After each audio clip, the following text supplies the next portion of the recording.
O silêncio daquele quarto de hospital doeu mais que o corte na minha barriga. Sou Zezé, 74 anos, merendeira aposentada das ladeiras de Belo Horizonte. Meus 4 filhos me esqueceram lá, mas a vingança de mãe não falha. A dor física a gente aguenta. O corpo humano é uma máquina teimosa, feita para remendar o que rasga e colar o que quebra. Mas a alma da gente, quando racha, não tem ponto de cirurgia que dê jeito. Eu estava deitada naquela cama dura do hospital estadual, com um tubo enfiado no nariz e outro na veia, ouvindo o gotejar lento do soro. Cada gota parecia marcar o tempo da minha decepção. Fui internada numa terça-feira chuvosa para uma cirurgia de emergência no intestino. Uma obstrução grave. O médico falou grosso, disse que na minha idade o risco era alto. Antes de entrar na faca, a família inteira se reuniu na minha casa, no bairro de Santa Teresa. Minha casa. Um casarão antigo, de esquina, com quintal imenso, pé de jabuticaba e piso de caco de cerâmica vermelha que eu mesma encerava de joelhos. Aquele domingo, antes da internação, foi um teatro digno de novela. Fiz frango com quiabo, angu e couve refogada. O cheiro do alho dourando na banha de porco encheu a rua. Meus 4 filhos sentaram à mesa. Comeram da minha comida, beberam do meu café coado no pano e fizeram juras de amor. Roberto, o mais velho, advogado engravatado que vive olhando para o relógio, bateu no peito. Disse que eu ficasse tranquila. Márcia, a do meio, que trabalha numa loja de roupas finas e vive cheia de dívidas para manter as aparências, chorou lágrimas de crocodilo e segurou minha mão. Carlos, o eterno desempregado que se diz empresário, prometeu que dormiria no hospital todas as noites. E Luciana, a caçula, a menina dos meus olhos, disse que já tinha até criado um grupo no celular chamado Plantão da Mamãe. Eu acreditei. Mãe é um bicho bobo, cego pela própria cria. Fui para o bloco cirúrgico com o coração em paz, apertando meu terço de madeira surrado entre os dedos, rezando para Nossa Senhora me devolver para os meus meninos. Acordei horas depois, grogue da anestesia. A boca seca parecia ter areia. O corte na barriga queimava como brasa viva. Tentei virar o pescoço. A poltrona de courino verde ao lado da cama estava vazia. Pensei comigo mesma que era de madrugada, que eles deviam estar no corredor, tomando um café na máquina ou conversando com o doutor. Voltei a dormir. No segundo dia, a realidade começou a mostrar as garras. A enfermeira, uma moça de olhos cansados chamada Sueli, entrou no quarto para medir minha pressão. Ela olhou para a poltrona vazia, depois para mim. Perguntou com aquele tom de voz que mistura pena e rotina quem era o meu acompanhante. Engoli em seco. Menti. Disse que meu filho mais velho tinha ido em casa tomar banho e já voltava. Sueli apenas balançou a cabeça, anotou algo na prancheta e saiu. Ela conhecia aquela história. Os hospitais estão cheios de mães abandonadas, inventando desculpas para a falta de vergonha dos filhos. No terceiro dia, precisei de um banho de leito. A vergonha de ser limpa por estranhos, nua e vulnerável, me fez chorar baixinho. Onde estava a Márcia? Onde estava a Luciana? Pedi para a enfermeira pegar meu celular na gaveta da mesinha de cabeceira. Coloquei os óculos com as mãos trêmulas. O grupo Plantão da Mamãe estava lá. A última mensagem era de 3 dias atrás. Mandei um áudio, com a voz fraca, perguntando se alguém vinha me ver. A resposta demorou 4 horas. Roberto mandou uma mensagem curta, dizendo que estava no meio de um processo importante, que o juiz tinha antecipado a audiência e que não podia sair. Márcia enviou um áudio com voz de choro falso, reclamando de uma enxaqueca terrível e dizendo que o cheiro de hospital piorava o enjoo dela. Carlos nem visualizou. Luciana respondeu com figurinhas de coração e disse que a semana de provas na faculdade estava uma loucura, mas que no fim de semana ela passava lá. O fim de semana chegou. A poltrona verde continuou vazia. No 5º dia, a velha companheira de quarto, Dona Alzira, teve alta. Os netos dela vieram buscar. Trouxeram flores, balões, fizeram festa. Ajudaram a velhinha a calçar os sapatos, deram beijos no rosto enrugado dela. Eu fechei os olhos e fingi que estava dormindo, para ninguém ver as lágrimas que escorriam e molhavam meu travesseiro. A solidão tem um peso físico. Ela esmaga o peito da gente. No 7º dia, Tive uma complicação, uma febre alta que me fez delirar. No delírio, eu voltava para a cozinha da escola estadual onde trabalhei por 30 anos. Eu era merendeira. Acordava às 4 da manhã, pegava 2 ônibus lotados, debaixo de chuva fina ou do sol de rachar, para cozinhar para 300 crianças. Minhas mãos viviam com cheiro de cebola e queimaduras de forno. Meu marido foi comprar cigarro quando Luciana tinha 2 anos e nunca mais voltou. Criei os 4 sozinha. Vendia marmita no fim de semana, lavava roupa para fora à noite. Meus braços doíam tanto que eu precisava amarrar panos quentes neles para conseguir dormir. Tudo isso para pagar escola, para comprar tênis de marca para o Roberto não passar vergonha, para pagar o cursinho da Márcia, para abrir a primeira lojinha falida do Carlos, para bancar os caprichos da Luciana. Quando a febre baixou, no 9º dia, a dor no meu coração se transformou em outra coisa. A tristeza foi secando, dando lugar a uma clareza fria e cortante. O celular tocou. Era o Carlos. Atendi com esperança de ouvir um "Mãe, estou na recepção." Mas não. A voz dele era mansa, cheia de rodeios. Ele queria saber se eu tinha deixado a senha do meu cartão de crédito na gaveta da cômoda, porque a conta de luz da casa tinha chegado e ele não tinha dinheiro. Eu estava com um acesso estourado na veia, o braço roxo, comendo sopa rala sem sal, e meu filho queria a senha do meu cartão.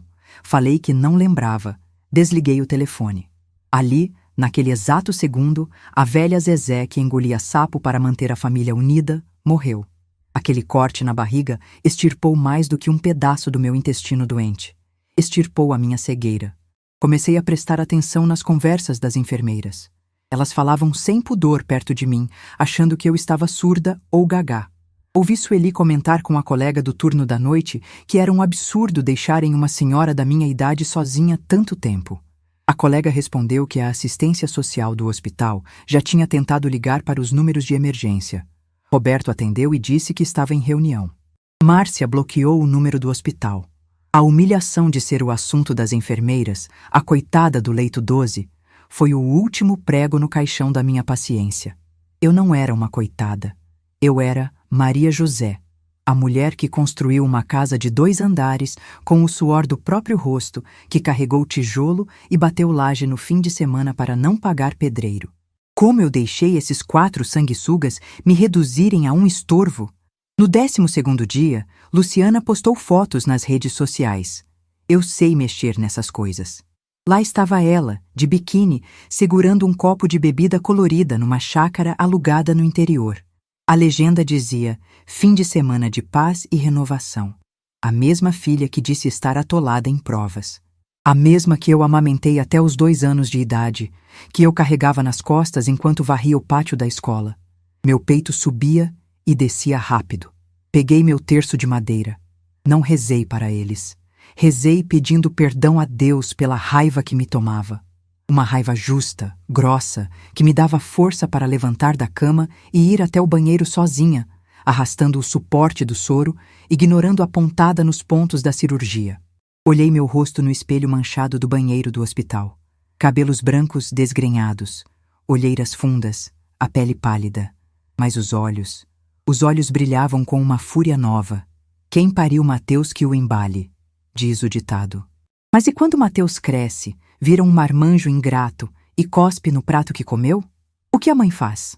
A maioria abaixa a cabeça, aceita as migalhas no Dia das Mães e morre de desgosto no canto da sala. Eu não. Eu não seria a velha jogada no asilo quando a minha saúde piorasse. Eu não seria o tapete para eles pisarem. Eu entendi o jogo deles. Eles não me queriam lá, mas queriam a minha casa. O casarão em Santa Teresa vale ouro hoje em dia. O bairro encheu de bares chiques, de gente rica. Uma imobiliária já tinha batido na minha porta no ano passado, oferecendo mais de 2 milhões de reais pelo terreno. Eu expulsei o corretor com vassouradas na época, dizendo que dali eu só sairia morta. Meus filhos souberam disso. Eles brigaram comigo, me chamaram de louca, disseram que eu devia vender, dividir o dinheiro entre eles e ir morar num quartinho nos fundos da casa do Roberto. Eles não estavam me abandonando no hospital por falta de tempo. Estavam me abandonando por cálculo. Talvez, No fundo daquelas almas pequenas, eles torcessem para que a cirurgia desse errado, para que a velha Zezé não aguentasse, para que o atestado de óbito fosse o passe livre para a herança.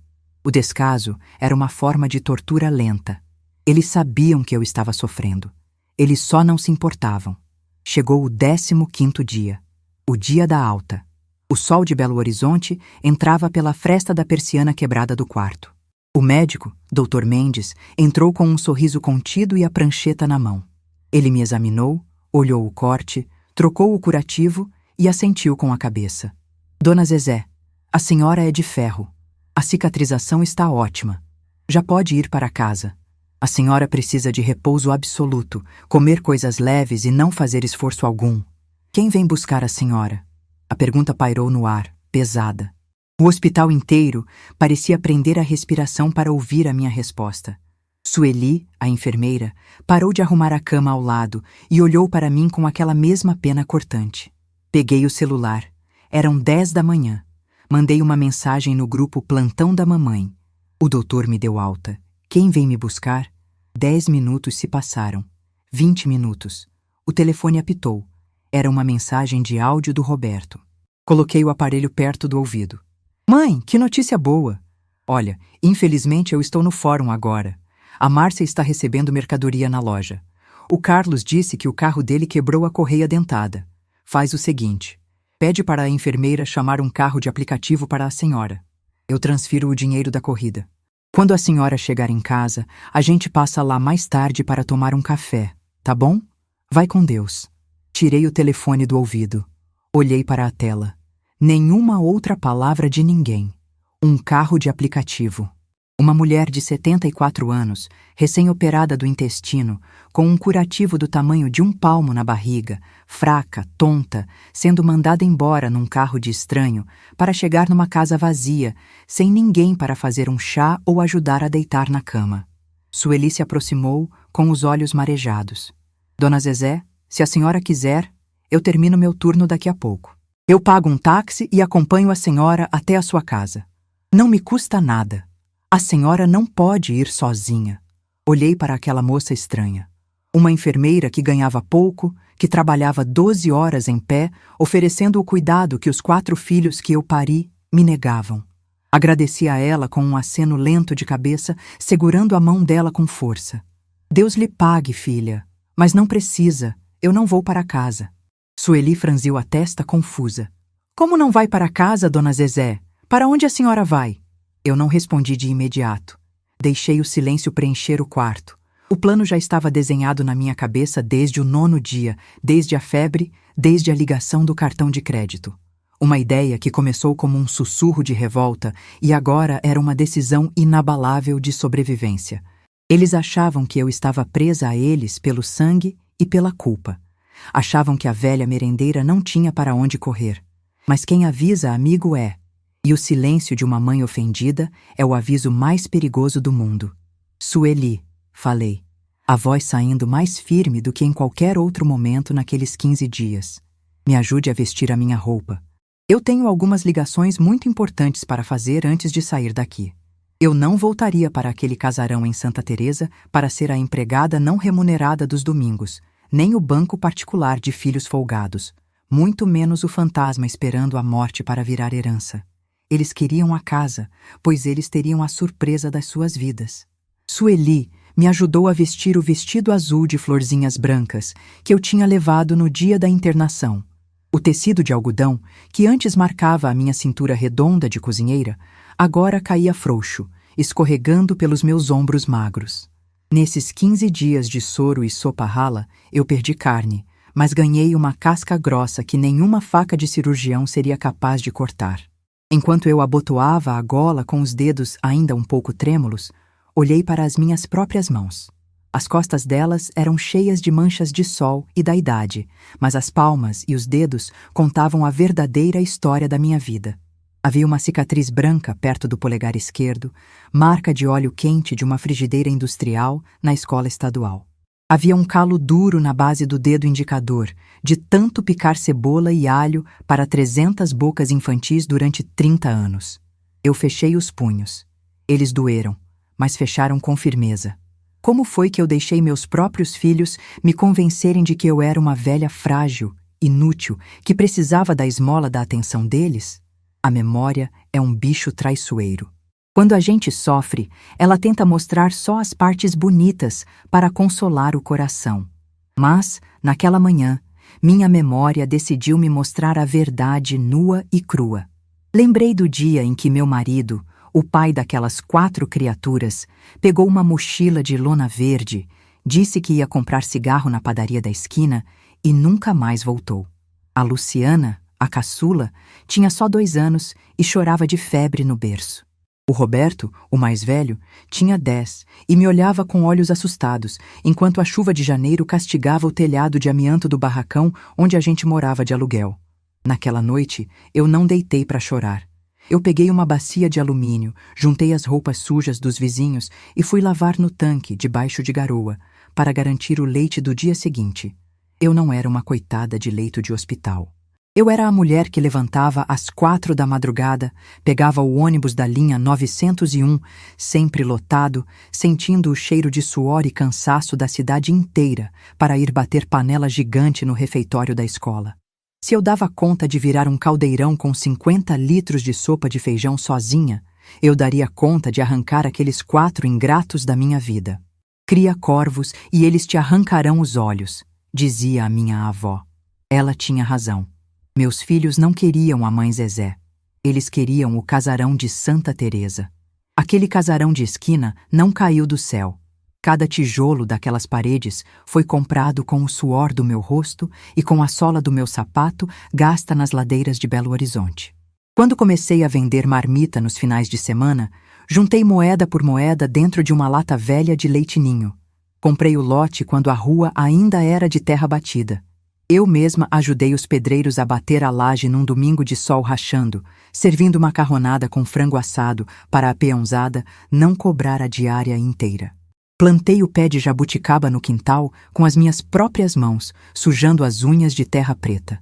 Encerava o piso de caco de cerâmica vermelha de joelhos até refletir o rosto da gente.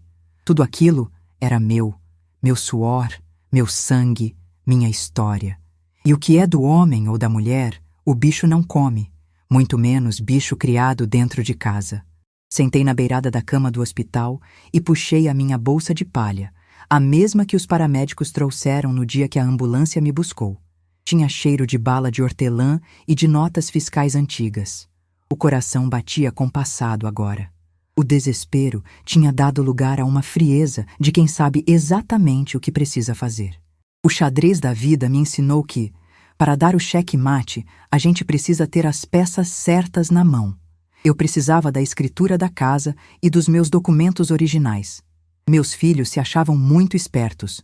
O Carlos, aquele encostado que se diz empresário, vivia fuçando nas gavetas da minha cômoda de embuia, procurando dinheiro trocado ou cartão de crédito. A Márcia, com aquela voz esganiçada, volta e meia me perguntava onde eu guardava os papéis importantes, dizendo que era para o meu próprio bem, caso acontecesse uma fatalidade. Eles achavam que eu guardava a escritura no guarda-roupa. Pobres idiotas. Uma mulher que criou 4 filhos sozinha não deixa o seu destino dando sopa em gaveta destrancada. Quando comprei o cofre pequeno de ferro, anos atrás, coloquei dentro dele apenas contas de luz velhas e receitas médicas e deixei a chave fácil de achar, só para despistar. A verdadeira escritura da casa, junto com a minha certidão de casamento averbada com o abandono do traste do meu ex-marido, meu registro de imóveis e minha identidade nova, estavam em um lugar onde nenhum daqueles 4 riquinhos de Araque ousaria colocar a mão. Estavam dentro da caixa de madeira da minha velha máquina de costura Singer, aquela de pedal, que fica coberta por uma toalha de renda debaixo da janela do quartinho dos fundos. Atrás da máquina, escondido por um filtro de barro desativado que ninguém nunca tira do lugar. Ninguém limpa aquela casa além de mim. Eles têm nojo de poeira. O esconderijo era perfeito. Mas como pegar isso agora, sem pisar lá e sem alertar a matilha de lobos? Peguei meu celular. Ignorei o grupo Plantão da Mamãe, onde o silêncio deles continuava gritando a minha insignificância. Fui na agenda de contatos e procurei o nome da única pessoa em quem eu confiava a minha vida. Dona Benedita. Benedita era costureira aposentada, 70 anos bem vividos, moradora da casa da frente. A gente dividia muro, fofoca de vizinhança e bolo de fubá com erva doce há mais de 40 anos.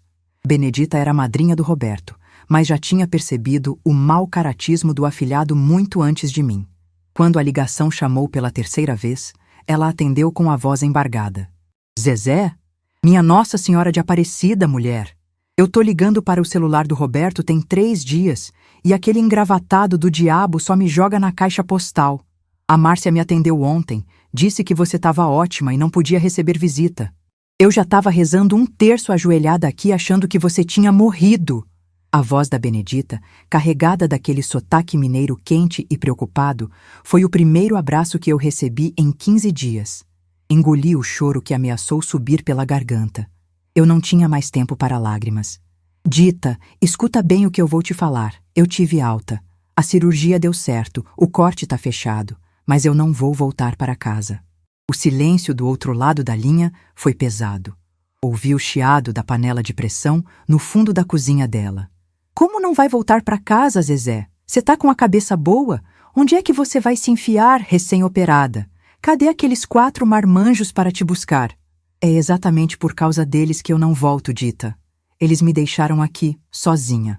15 dias jogada numa cama de hospital público, sentindo dor, sendo lavada por estranhos. Sabe o que o Roberto me mandou hoje?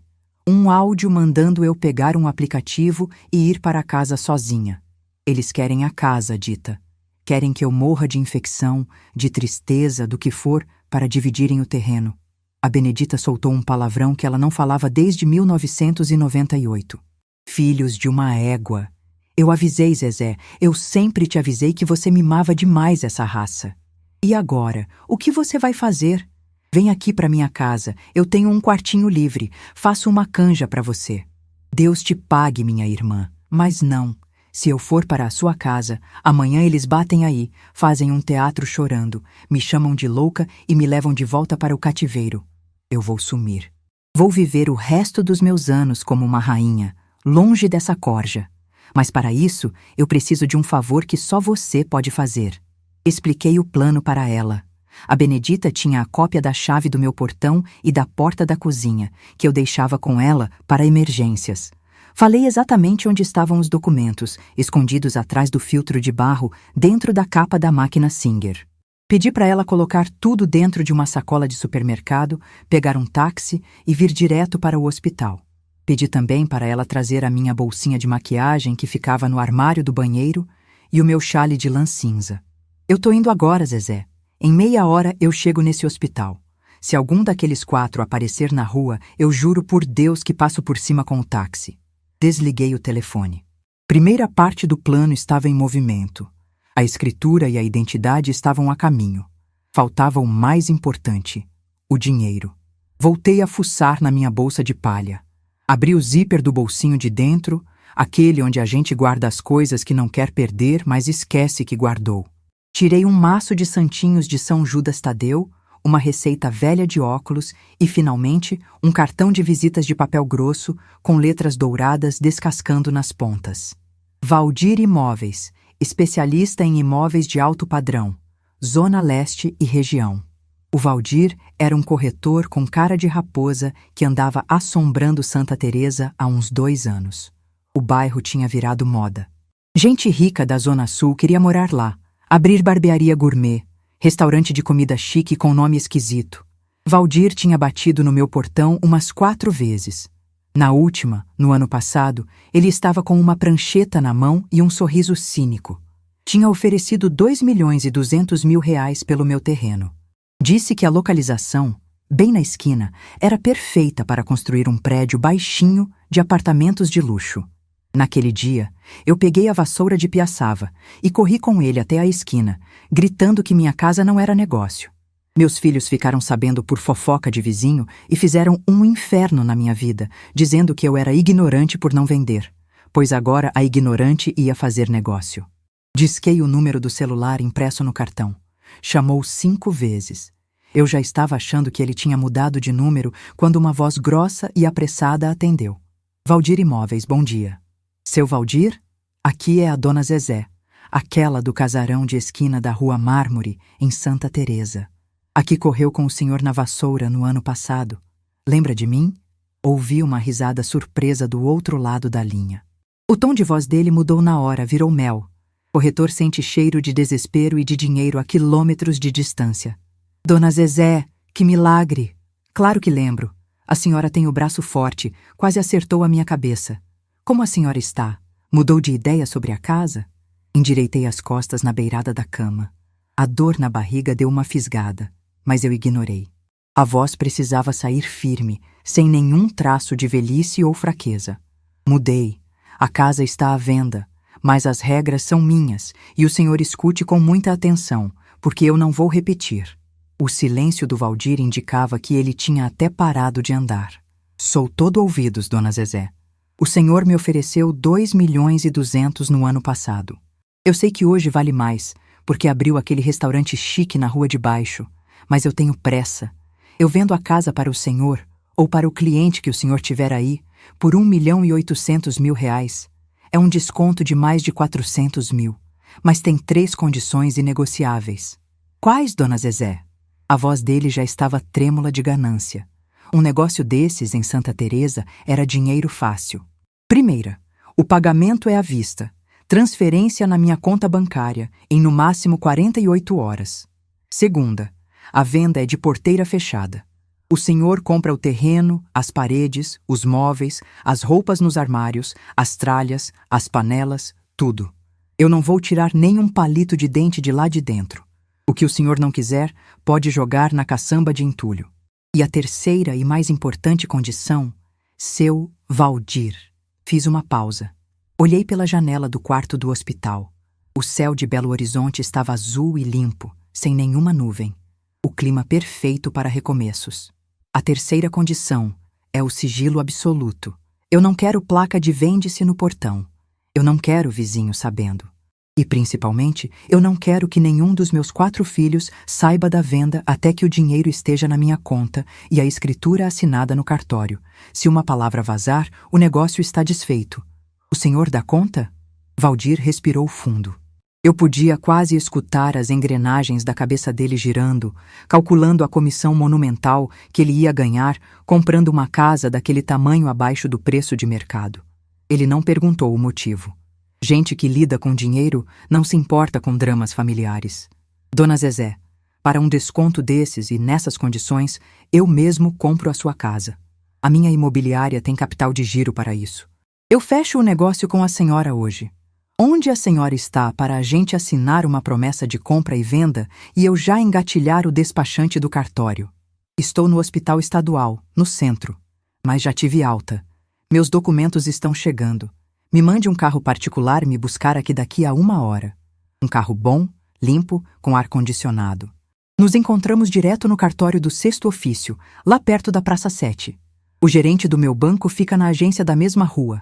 Nós vamos resolver tudo hoje. O carro estará aí na porta, Dona Zezé. Negócio fechado.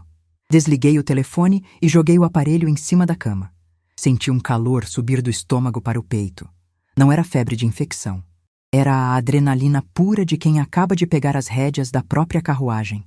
Eles queriam a minha morte para herdar os móveis antigos, as memórias e o metro quadrado valorizado, pois eles herdariam o vento. O casarão não existia mais para a família Albuquerque. A partir de hoje, era só um monte de tijolos nas mãos do Valdir corretor. 20 minutos depois, a porta do quarto abriu.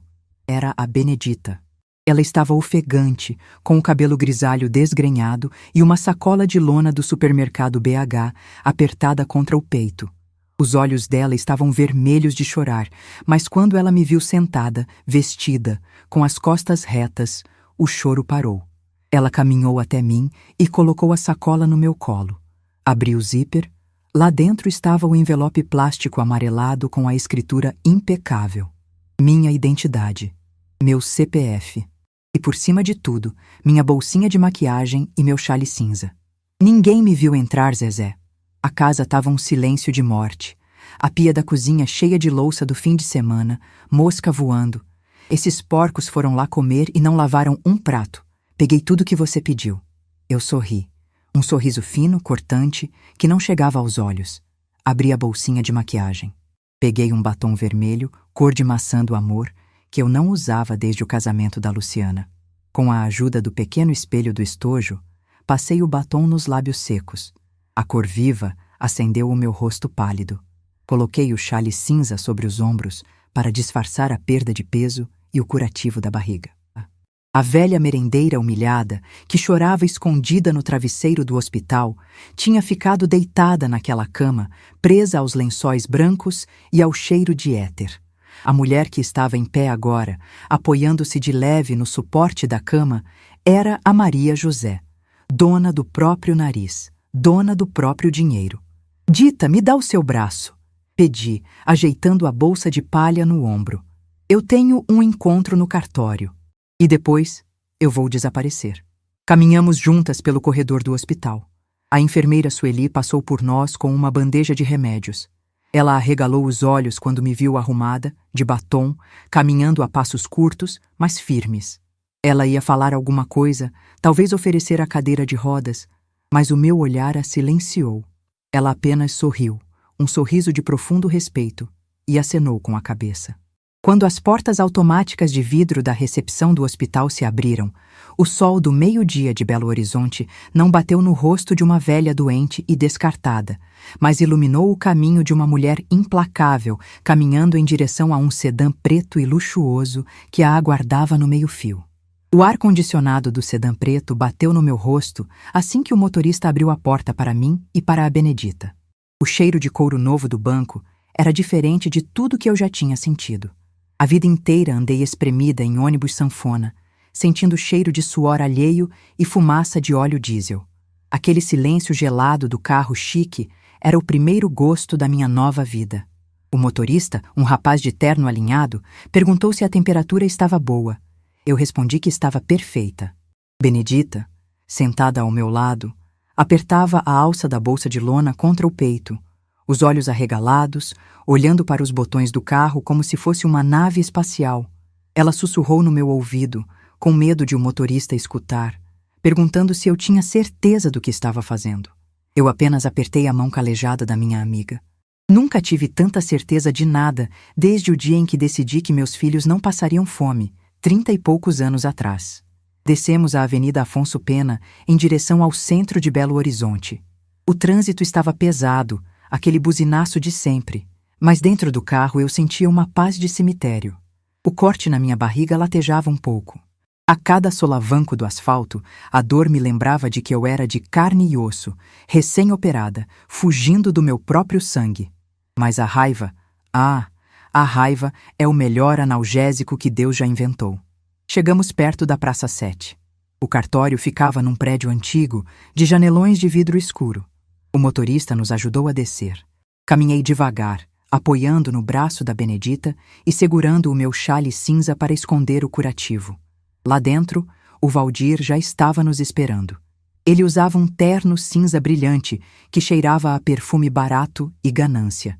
Quando me viu, o sorriso dele foi de orelha a orelha. Os olhos de raposa varreram a minha figura. A velha de vestido de florzinha, pálida, doente, com uma bolsa de palha surrada. Ele achou que estava fazendo o negócio da vida dele, passando a perna numa idosa desesperada e sem instrução. Deixei que ele pensasse. O maior trunfo de uma mulher velha é que ninguém acredita que ela tem veneno nos dentes. Dona Zezé, que alegria ver a senhora em pé! Ele estendeu a mão, cheia de anéis de ouro. Já deixei tudo engatilhado com o tabelião. A promessa de compra e venda está aqui, e a escritura definitiva a gente já assina e dá entrada no registro hoje mesmo. Eu trouxe até o despachante para a senhora não ter que andar muito. Sentei na cadeira acolchoada do cartório, de frente para a mesa de vidro. Pedi o papel. Valdir me entregou o contrato com uma caneta chique. Ele começou a falar sem parar, tentando me confundir com aqueles termos de advogado, falando de alienação, de posse, de usufruto. Eu levantei a mão, pedindo silêncio. Coloquei meus óculos de leitura. A lente estava um pouco arranhada, mas eu li cada linha daquele documento. Eu fui merendeira, mas fiz o magistério à noite quando era moça. Letra de contrato não me assusta. Conferi o valor, R$ 1.800.000. Conferi a cláusula da porteira fechada. Tudo que estava dentro do muro da Rua Mármore passava a ser dele. Roupas, panelas, o sofá onde o Carlos dormia de bota suja, a televisão enorme que o Roberto me fez comprar no meu nome e nunca pagou as parcelas. Tudo. O dinheiro, seu Valdir, onde está? Perguntei tirando os óculos. Ele puxou o celular do bolso. O gerente do meu banco está na linha. Assim que a senhora assinar e o tabelião reconhecer a firma, eu aperto um botão e o TED cai na conta da senhora. Em 10 minutos. Assinei. Minha mão tremeu um pouco, não de fraqueza, mas pelo peso do que aquela assinatura significava. Eu estava vendendo o palco da minha vida. Ali eu chorei, ali eu ri, ali eu costurei fantasia de carnaval de madrugada, ali eu fiz festa de aniversário com bolo de guaraná. Mas casa é só tijolo quando não tem amor dentro. E o amor daquela casa tinha secado. O tabelião bateu o carimbo. Valdir mexeu no celular. 7 minutos depois, o meu aparelho apitou dentro da bolsa de palha. Era o aplicativo da Caixa Econômica. Abri a tela. O saldo, que de manhã era de R$ 412 da minha aposentadoria, agora exibia um número tão comprido que eu precisei contar os zeros com a ponta do dedo. Valdir pegou o contrato, os olhos brilhando. Negócio fechado, dona Zezé. As chaves? Puxei o molho de chaves pesadas da bolsa. A chave do portão de grade, a da porta da sala de madeira maciça, a do quartinho dos fundos. Entreguei na mão dele. A casa é sua, Valdir. Mas lembre-se do nosso acordo. O senhor só pisa lá dentro depois de amanhã. 48 horas. E bico calado. A casa vai ficar fechada, dona Zezé. Palavra de homem. Na segunda-feira, eu mando a caçamba para limpar as tralhas e já coloco o tapume da construtora. Levantei da cadeira. Não me despedi dele. Peguei o braço da Benedita e saímos. O ar da rua parecia mais leve. Eu não era mais a dona do casarão de Santa Teresa. Eu era uma mulher livre. E muito, muito rica. Atravessamos a rua em direção à agência bancária. Fui direto na mesa do gerente geral, o seu Márcio, que me conhecia há 20 anos. Quando ele viu o saldo na minha conta, quase engasgou com o café. Pedi a ele que aplicasse 1,5 milhão num fundo seguro que rendesse todo mês e deixasse 300 mil livres na conta corrente. Pedi também um cartão de crédito com limite alto, daqueles pretos que a gente só vê em novela. Ele providenciou tudo na hora, me tratando com mesuras que nunca teve quando eu ia lá descontar cheque de R$ 100 de marmita. O dinheiro muda a cor dos olhos de quem olha para a gente. Saímos do banco. Eram 2 da tarde. Meu estômago roncou, lembrando que eu só tinha comido uma gelatina de morango aguada no hospital. Mas antes de comer, eu precisava armar o teatro para os meus filhos. A execução do meu plano precisava ser silenciosa. Se eles desconfiassem de algo, revirariam Belo Horizonte atrás de mim, dariam parte na polícia, bloqueavam minhas contas alegando que eu estava senil. Puxei o celular na calçada mesmo. Abri o maldito grupo Plantão da Mamãe. Apertei o botão de gravar áudio. Limpei a garganta e fiz a minha melhor voz de velha fraca, cansada e submissa. A voz que eles esperavam ouvir. Meus filhos. A mãe saiu do hospital agora. O moço do aplicativo me ajudou a entrar no carro, mas eu passei muito mal no caminho. A pressão caiu, o corte doeu demais. A Benedita me acudiu. Ela me levou para a casa de uma prima dela, lá no interior, para eu ficar de repouso absoluto esses dias. Aqui o sinal de telefone é muito ruim. Quase não pega. Não se preocupem comigo. O médico mandou eu ficar deitada no escuro. Fiquem tranquilos, não precisam ir na casa olhar nada, eu deixei tudo trancado. Um beijo da mãe. Enviei. O coração batia forte. Olhei para a Benedita, que tapava a boca com as 2 mãos para não rir alto no meio da rua. As respostas não demoraram. Roberto foi o primeiro. Mandou um áudio com aquela voz de advogado importante que não tem tempo a perder. Nossa, mãe, que susto! Mas que bom que a dona Benedita ajudou. A senhora fez o certo. Interior é melhor para descansar, ar puro. Fica aí quietinha. Semana que vem, quando a senhora voltar, a gente combina de eu passar aí para pegar aquele documento do carro do Carlos que ficou na sua gaveta. Melhoras.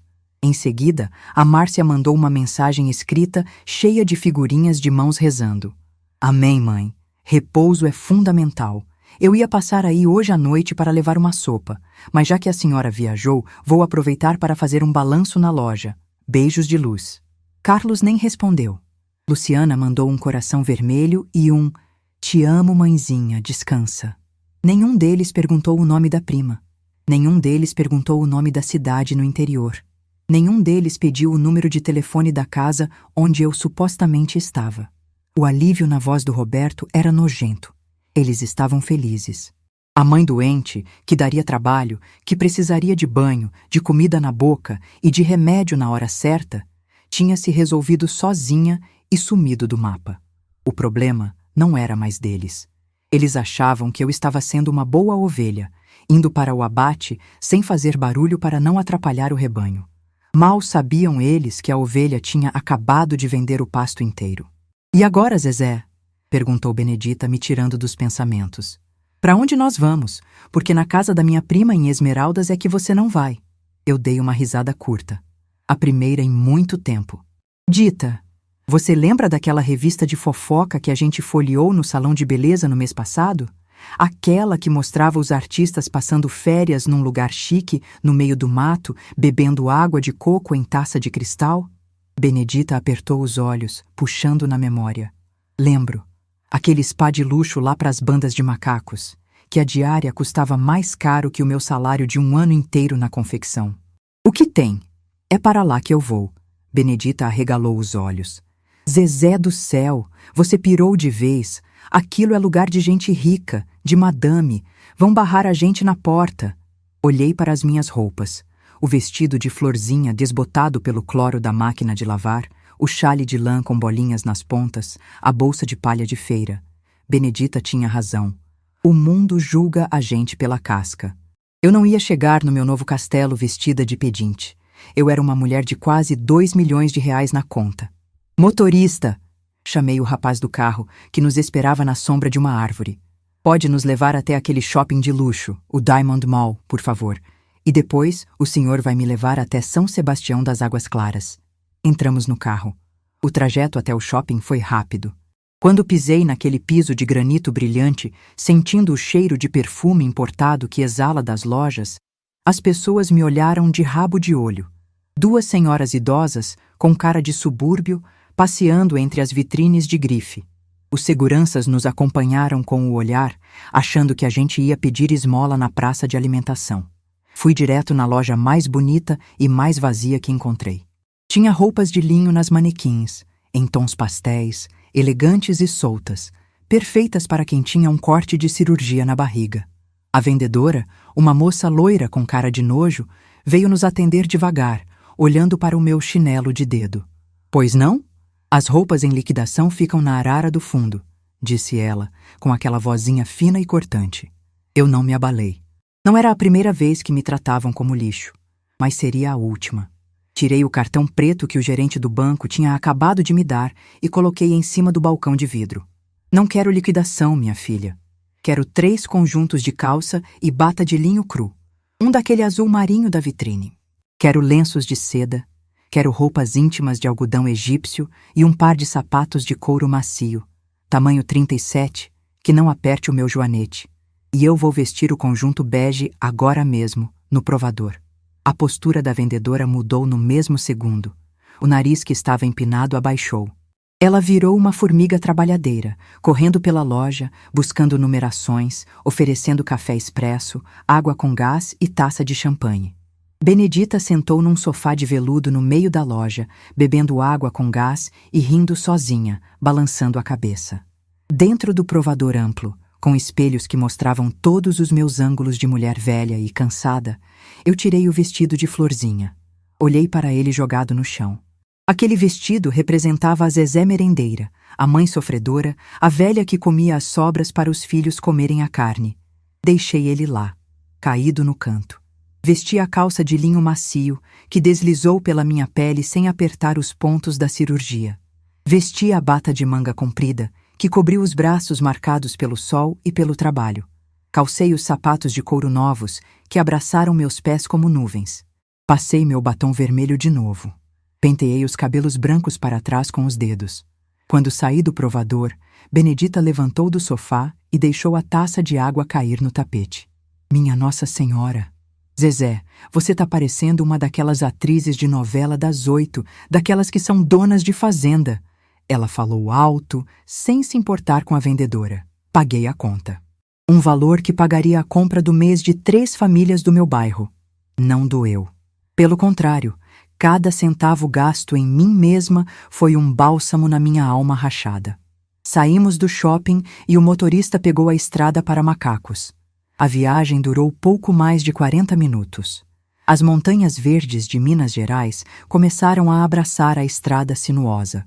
O ar foi ficando frio e puro, cheirando a eucalipto e terra úmida. Chegamos na porta do Spa Resort Águas de Ouro. Um portão imenso de madeira maciça, cercado por muros de pedra e seguranças de terno preto. O motorista baixou o vidro, dei meu nome e a reserva que o seu Márcio do banco tinha feito para mim por telefone. O portão se abriu lentamente, revelando um paraíso escondido no meio da mata. Chalés de luxo espalhados pelas colinas. Piscinas de água quente fumegante. Funcionários vestidos de branco caminhando silenciosos pelos jardins impecáveis. O carro parou na recepção. O motorista tirou minhas sacolas de grife do porta-malas. Era a hora da despedida. Benedita desceu do carro comigo. Ela me abraçou apertado, com cuidado para não machucar a minha barriga. O cheiro dela de sabonete de lavanda me trouxe uma saudade antecipada. Dita, muito obrigada por tudo. Sem você, eu não teria conseguido. Minha voz embargou um pouco. Zezé, você merece o mundo, minha amiga. Descansa esse corpo, cura essa ferida. E não se preocupa, eu vou ficar lá na Rua Mármore, sentada na minha varanda, tomando meu cafezinho. Quando aquele corretor chegar na segunda-feira para derrubar a casa e os seus filhinhos de ouro descobrirem o que aconteceu, eu juro por Deus que eu gravo tudo no celular e te mando. Eu não perco esse barraco por nada. Eu ri.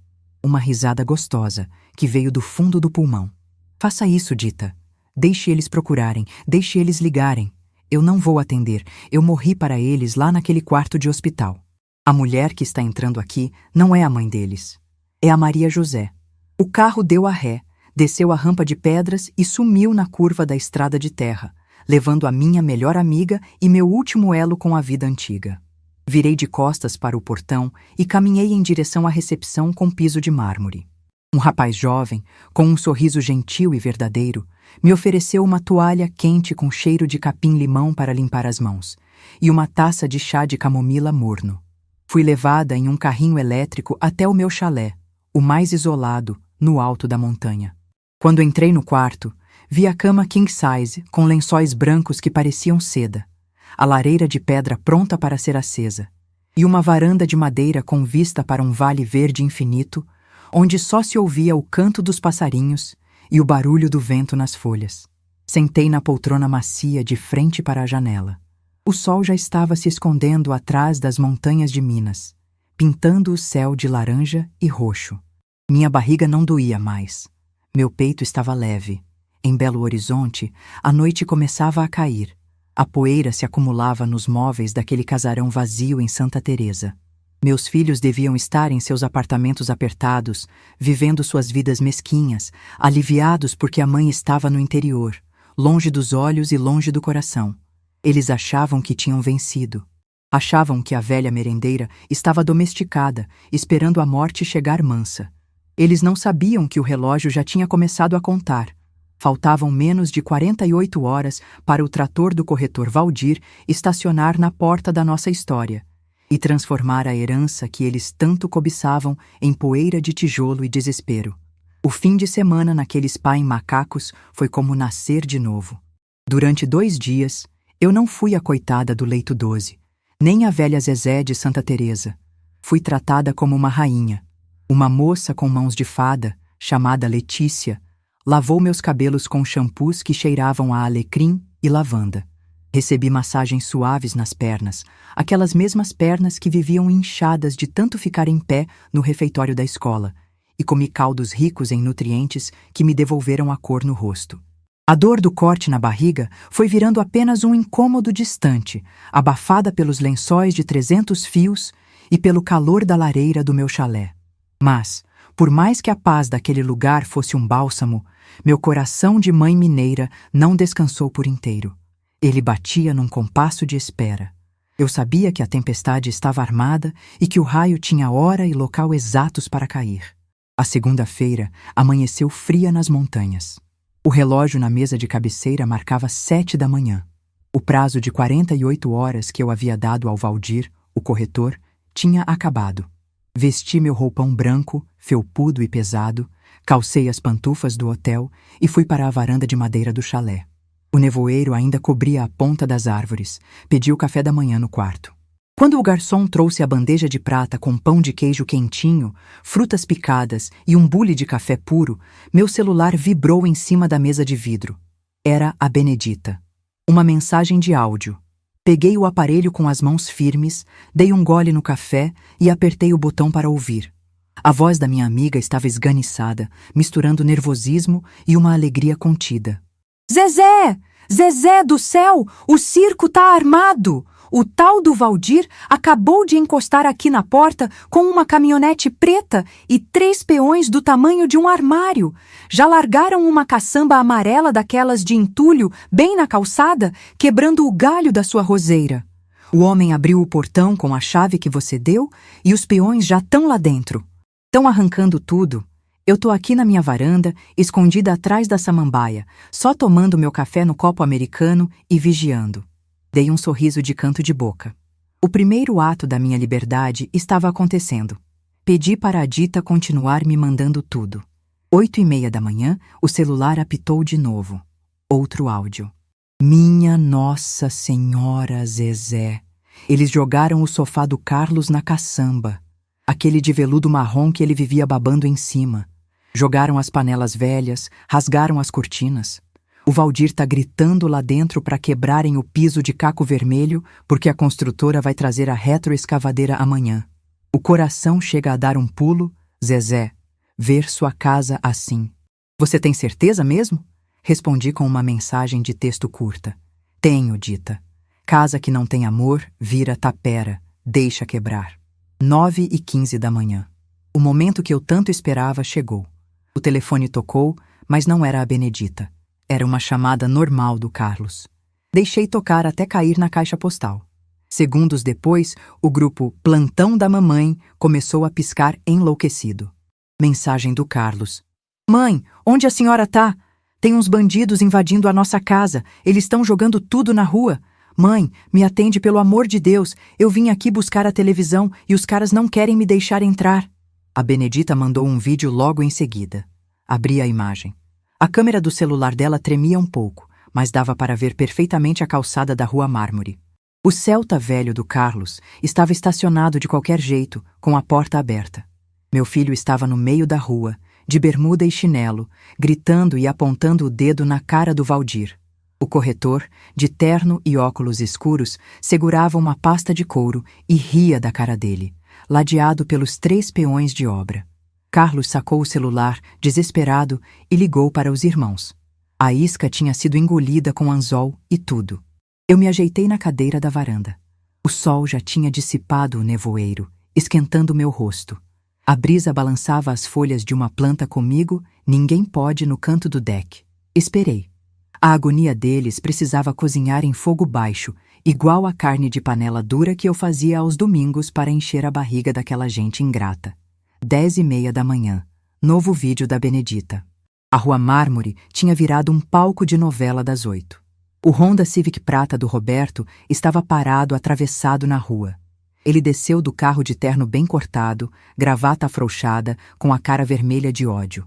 Logo atrás, encostou o carro de aplicativo da Márcia, que desceu correndo com os saltos batendo no asfalto, e a Luciana, com cara de sono e óculos escuros de grife. A matilha inteira estava reunida em volta da carcaça do que um dia foi o ninho deles. Aumentei o volume do celular. A voz de advogado do Roberto ecoava pela rua, tentando intimidar. Isso é invasão de domicílio. Eu sou advogado. O senhor sabe com quem está falando? Eu vou chamar a polícia agora mesmo. Essa casa é da minha mãe. Vocês estão se aproveitando de uma idosa doente. A voz do Valdir cortou o ar, fria e metálica, como o cofre onde eu guardava meus segredos. Pode chamar a polícia, o exército, o papa, doutor. A casa não é da sua mãe tem 3 dias. A casa é da minha imobiliária. Comprada, paga à vista, com escritura lavrada, assinada em cartório, com firma reconhecida e atestado de lucidez. Porteira fechada. Tudo que tá aí dentro é lixo meu e eu jogo fora como eu quiser. Eu vi, pela tela do celular, o momento exato em que as pernas da Márcia bambearam. Ela precisou se apoiar no capô do carro. O Carlos botou as 2 mãos na cabeça, puxando os cabelos ralos. A Luciana começou a chorar. Um choro feio, borrando a maquiagem. Roberto, o todo-poderoso, perdeu a pose. Ele arrancou a pasta da mão do Valdir e abriu os documentos no meio da rua. Ele leu.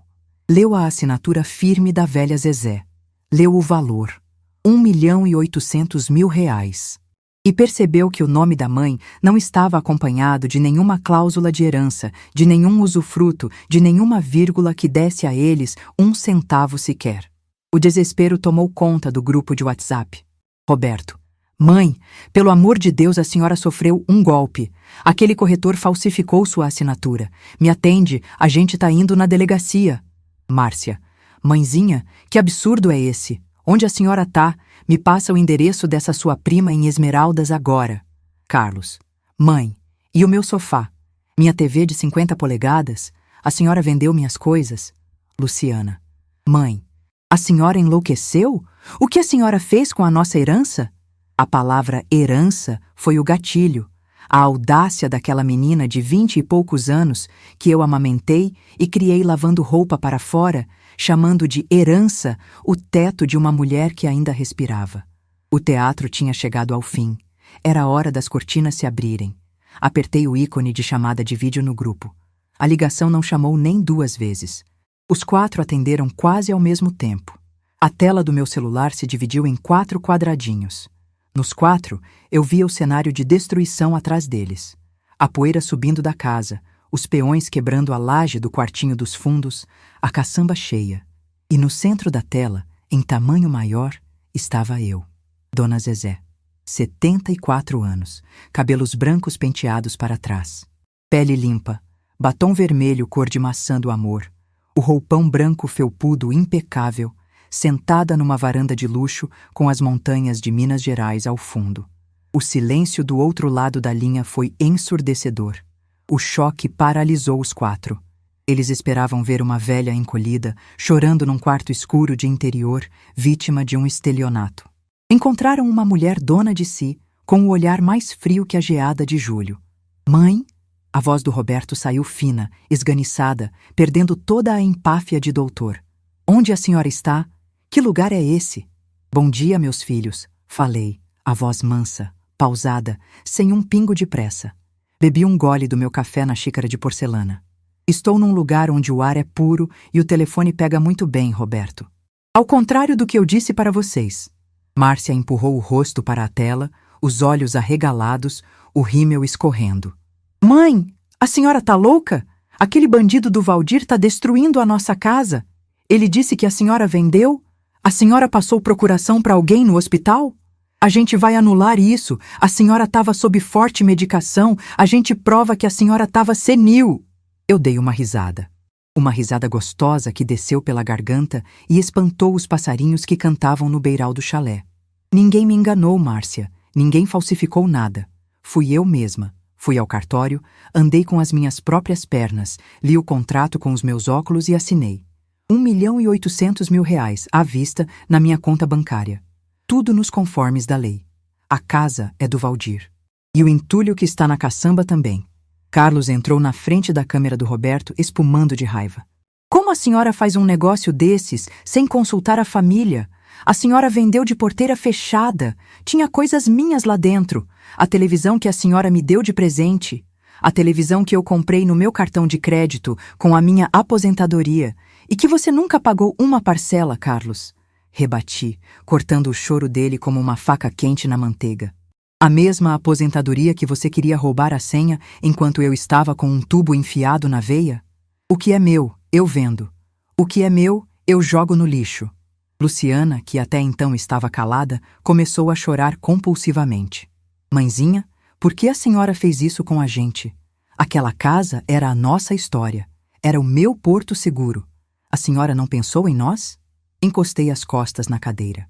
A menção à palavra mãe dita com aquela falsidade ensaiada, fez o meu sangue ferver, mas eu mantive a voz de gelo. A vingança precisa de frieza para ser degustada.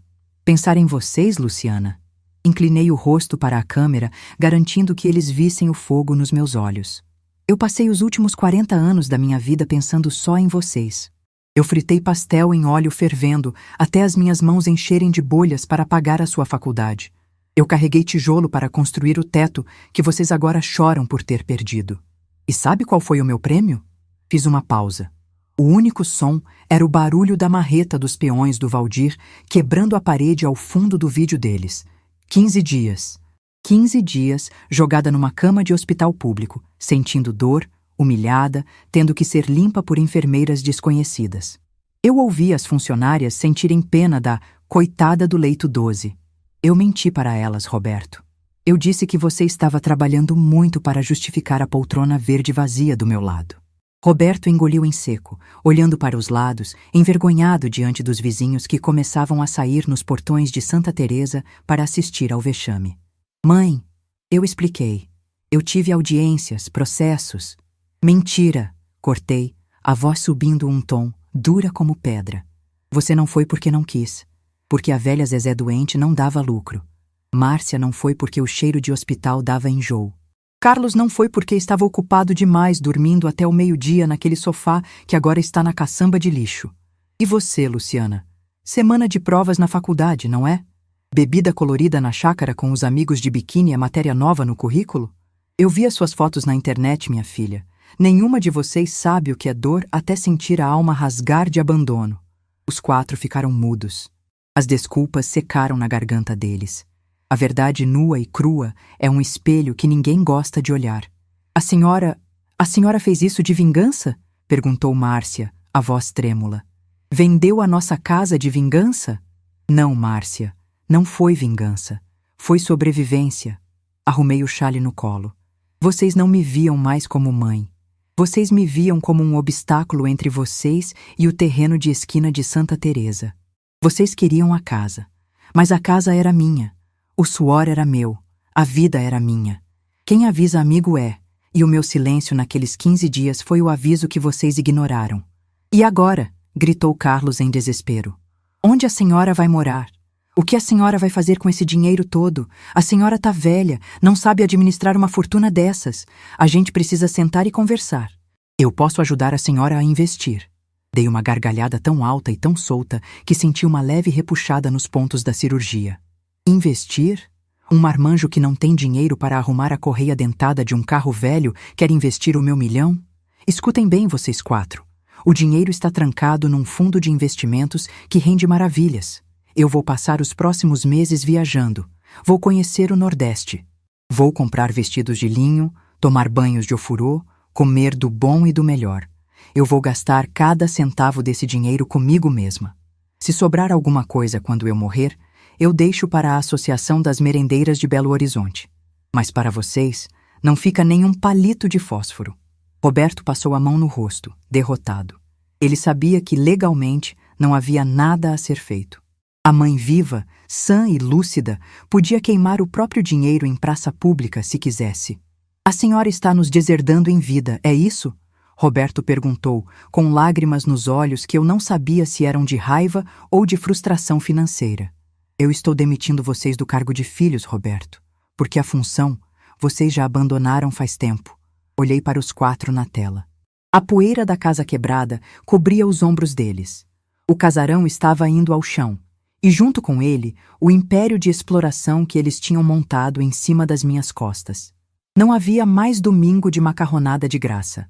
Não havia mais conta de luz paga pela aposentadoria da velha. Não havia mais herança. Não me procurem. Não me liguem. Eu trocarei de número de telefone hoje à tarde. Sigam as suas vidas. E lembrem-se, tudo que vocês têm hoje, tudo que vocês são, saiu das mãos calosas dessa velha gagá que vocês deixaram apodrecer num hospital. Podem ir para casa. A casa de vocês, claro, porque a minha não existe mais. Apertei o botão vermelho. A tela ficou preta. Imediatamente, saí do grupo Plantão da Mamãe. Fui nas configurações do aparelho, bloqueei os 4 números.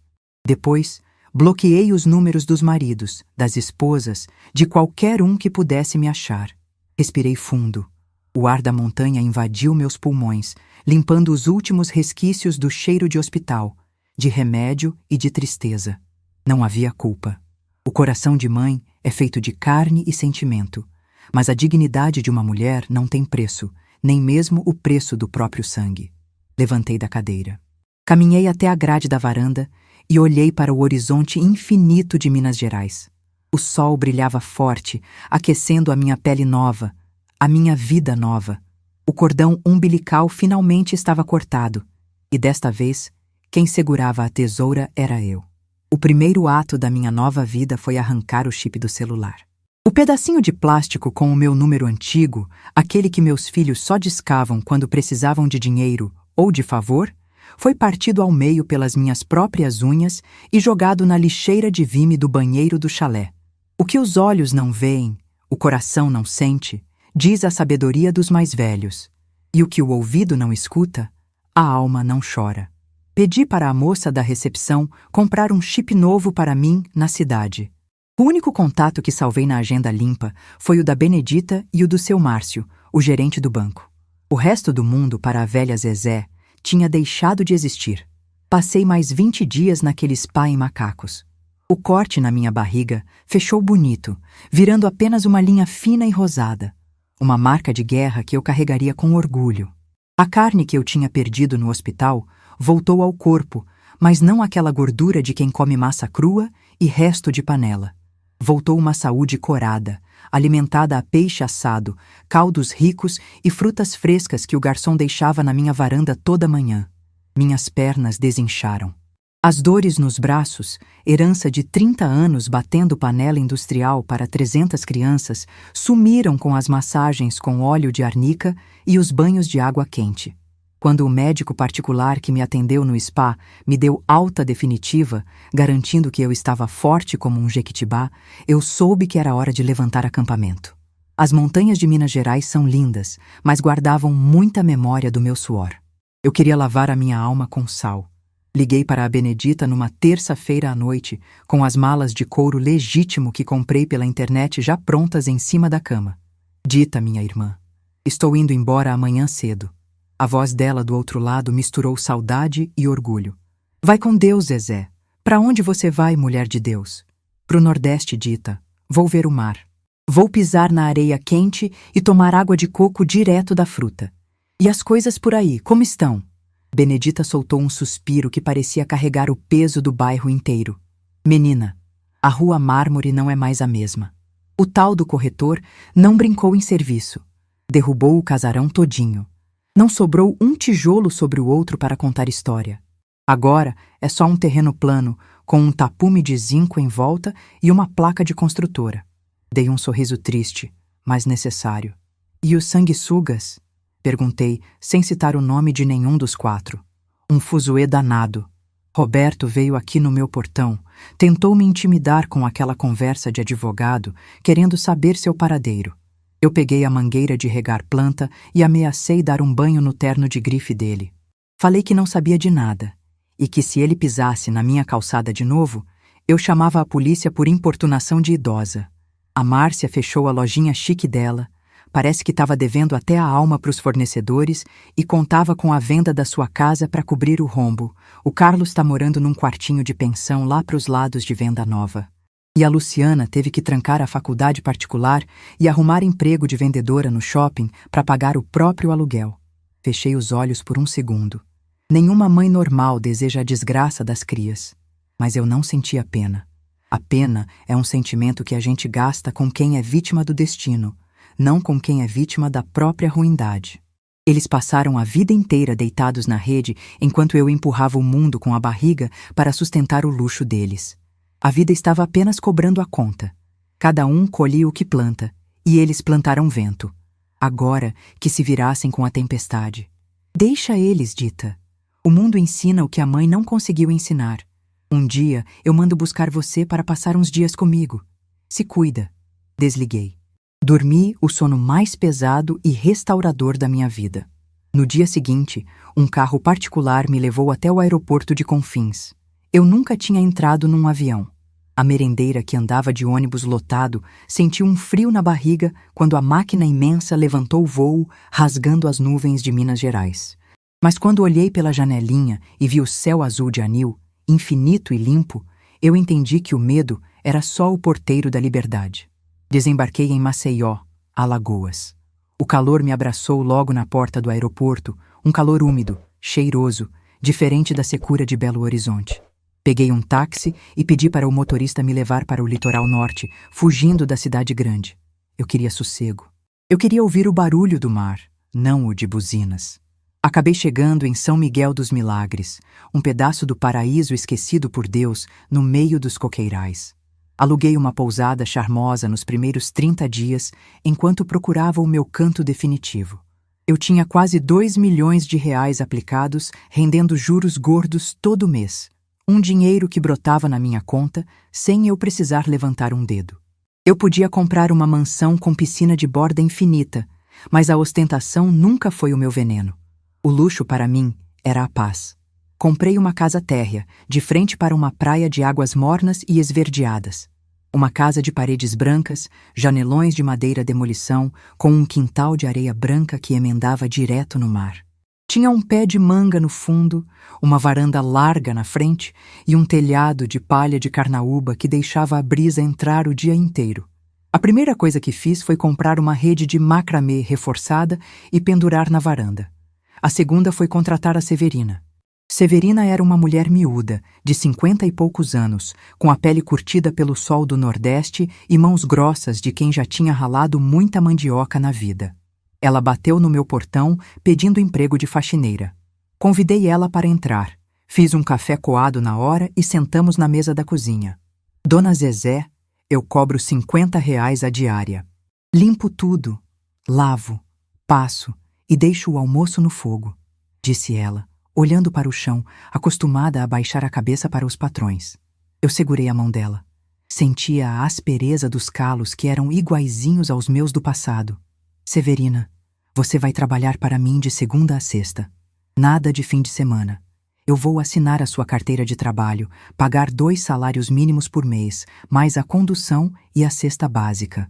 Mas tem uma condição. Ela arregalou os olhos escuros, assustada com a proposta. Qual condição, senhora? Você vai cozinhar para nós duas e nós vamos comer juntas, na mesma mesa. Aqui não tem quarto de empregada e não tem porta dos fundos. Eu já fui a mulher que comia a sobra da panela em pé na beirada da pia. Nessa casa, quem trabalha tem dignidade. Aceita? Severina chorou. E naquele choro, eu curei um pedaço da minha própria história. A vida em Milagres encontrou um ritmo doce. Eu acordava cedo, não por obrigação, mas porque o sol nascendo no mar era um espetáculo que eu me recusava a perder. Colocava um vestido leve de algodão, calçava um chinelo de dedo e ia caminhar na areia. A água salgada batendo nas minhas canelas curava qualquer resquício de dor que a cirurgia ou o abandono pudessem ter deixado. No canto da minha sala ampla, coloquei um filtro de barro legítimo, daqueles de São João, que deixa a água fresca e com gosto de terra boa. Logo na entrada da porta, plantei um vaso de comigo ninguém pode bem viçoso, para espantar o mal olhado de quem passasse na rua. O cheiro da minha casa não era mais de enceradeira ou de fritura. Era de maresia, de bolo de rolo que a Severina assava, de café fresco e de liberdade. 6 meses se passaram nessa toada. O dinheiro na minha conta continuava crescendo. O gerente, seu Márcio, me ligava uma vez por mês para dar os relatórios, sempre me chamando de senhora e com a voz cheia de mesuras. Mas dinheiro sem propósito é só papel que o vento leva. Eu sabia que precisava resolver o meu legado. A promessa que fiz na cara dos meus filhos não era da boca para fora. Pedi para o seu Márcio me indicar o melhor advogado de sucessões e patrimônio de Belo Horizonte. Fiz uma reunião por chamada de vídeo, sentada na minha varanda, ouvindo o barulho das ondas. O advogado, um homem sério de cabelos grisalhos, escutou a minha história sem piscar. Eu quero fazer um testamento inatacável, doutor. Falei firme, ajeitando os óculos no rosto. Eu tenho 4 filhos biológicos. Não quero que nenhum deles receba 1 centavo furado, nem um botão de camisa quando eu fechar os olhos. A lei brasileira diz que eu tenho que deixar metade para os herdeiros necessários, pois o Senhor deu um jeito de blindar o meu patrimônio ainda em vida. O advogado explicou que havia caminhos legais. Criamos uma fundação, a Fundação Maria José de Apoio à Mulher. Transferi a maior parte do meu dinheiro para essa instituição, deixando apenas o suficiente para eu viver como uma rainha até os 100 anos de idade, se Deus me permitisse chegar lá. A fundação tinha um único objetivo: fornecer bolsas de estudo, auxílio moradia e assistência médica para mulheres que trabalharam a vida inteira como merendeiras, faxineiras e costureiras, e que chegaram na velhice sem ter um teto próprio. O dinheiro que o Roberto, a Márcia, o Carlos e a Luciana queriam usar para trocar de carro e viajar para o exterior, agora ia comprar tijolo, cimento e dignidade para as mulheres que têm as mãos queimadas de forno como as minhas. Deixei também, registrado em cartório, um seguro de vida gordo no nome dos netos da Benedita para garantir a faculdade dos meninos. A minha amiga chorou 3 dias seguidos quando recebeu a carta do advogado contando a novidade. O papel foi assinado, carimbado e guardado num cofre no banco. O nó final estava desatado. Eu não tinha mais amarras na terra. A sociedade brasileira ensina que a mãe tem que ser uma santa sofredora. Uma mulher que pare, cria, sangra e entrega os próprios ossos para os filhos roerem e ainda tem que sorrir e agradecer no 2º domingo de maio. Eles vendem a ideia de que o amor de mãe é anulação, que a gente tem que perdoar tudo, aceitar tudo, engolir tudo, que filho é um pedaço do céu, mesmo quando age como um demônio da terra. Eu demorei 74 anos para entender que isso é a maior mentira já contada para escravizar as mulheres. Amor de mãe é sagrado, sim, mas o amor próprio é divino. A gente não pode entregar a própria vida de bandeja para criaturas que não sabem sequer o valor de um copo d'água na madrugada de uma febre. Ao cortar o mal pela raiz, eu não deixei de ser mãe. Eu apenas voltei a ser ser humano. Hoje, eu estou com 75 anos recém-completados. Comemorei meu aniversário não na cozinha, pilotando fogão para um bando de marmanjos mal agradecidos, mas sentada numa barraca de praia, comendo uma lagosta na manteiga que custou o preço de uma geladeira nova. Eu e a Severina, brindando com água de coco. Às vezes, quando a noite cai e o mar fica escuro, eu sento na minha rede de macramê e puxo o meu terço de madeira. O mesmo terço que eu apertei no bloco cirúrgico. Eu não rezo pedindo para os meus filhos voltarem. Eu rezo pedindo que eles encontrem o próprio caminho, que aprendam a trabalhar com honestidade, que descubram que o mundo não deve nada a eles. Eu os perdoei, no fundo do meu coração. O perdão é a faxina da alma, mas perdoar não significa conviver. A porta do meu coração está limpa, mas a tranca está passada. Olho para as minhas mãos. As manchas de sol continuam lá. O calo de picar cebola ainda marca o meu dedo indicador. Eu não apaguei o meu passado. Eu honro cada marmita que vendi, cada panela que areei, cada roupa que lavei no tanque debaixo de chuva. Foi esse suor honesto que comprou o terreno em Santa Teresa. Foi essa força de nordestina cruzada com mineira que me fez sobreviver ao abandono do meu marido e à traição do meu próprio sangue. Eu não sou a coitada do leito 12. Eu não sou a velha Gagá de Santa Teresa. Eu sou Maria José, Zezé para os íntimos, Zé. A mulher que vendeu a própria casa por telefone, destruiu o castelo de cartas de 4 sanguessugas e veio comprar a própria felicidade à vista, sem pedir troco.